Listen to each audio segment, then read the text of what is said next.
বাবরি মসজিদ যেটা অযোধ্যায় ভাঙা হয়েছিল সেটাকে বলা হচ্ছে বিতর্কিত ল্যান্ডে ছিল। বাবর 1528 খ্রিস্টাব্দে তার প্রধান সেনাপতি মীর বাকির তাকে দিয়ে নাকি যেখানে রামের জন্ম হয়েছিল সেখানে নাকি এই মুঘল সম্রাট, আপনারা সবাই জানেন ইতিহাস যারা পড়েছেন, ইব্রাহিম লোদি বলে একজন সম্রাট ছিল। বাবর কিন্তু ভারতবাসী ছিল না, অন্য দেশ থেকে ইব্রাহিম লোদিকে আক্রমণ করেছিল।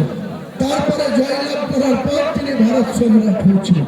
সেই ভারত সম্রাটের একজন প্রধান সেনাপতি মীর বাকিকে দিয়ে এই যে বিতর্কিত বলা হচ্ছে, বিতর্কিতটা 2% ভারতবর্ষের হিন্দু সমাজের মানুষরা বিতর্কের কথা বলছে। আজকে ভারতবর্ষে 145 কোটির মধ্যে 40 কোটি মুসলমানের বাস। এই বাংলায় 11.5 কোটির মধ্যে 4 কোটির বেশি মুসলমানের বাস। সেখানে আমরা একটা বাবরি মসজিদ করতে পারবো না? এত বড় হিম্মত! আমার মাথার দাম ঘোষণা করা হচ্ছে 1 কোটি টাকা।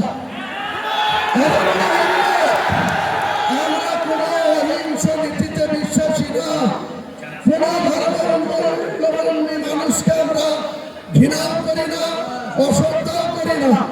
আমার ধর্মের প্রতি আমরা যেমন আস্থাশীল তেমনি অন্য ধর্মের প্রতি আমরা শ্রদ্ধাশীল।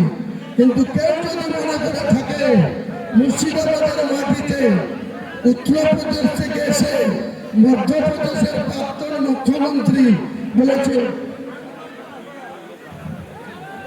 एक एक ईटा खुला लेंगे, इतना हिम्मत उमाजी आपको नहीं।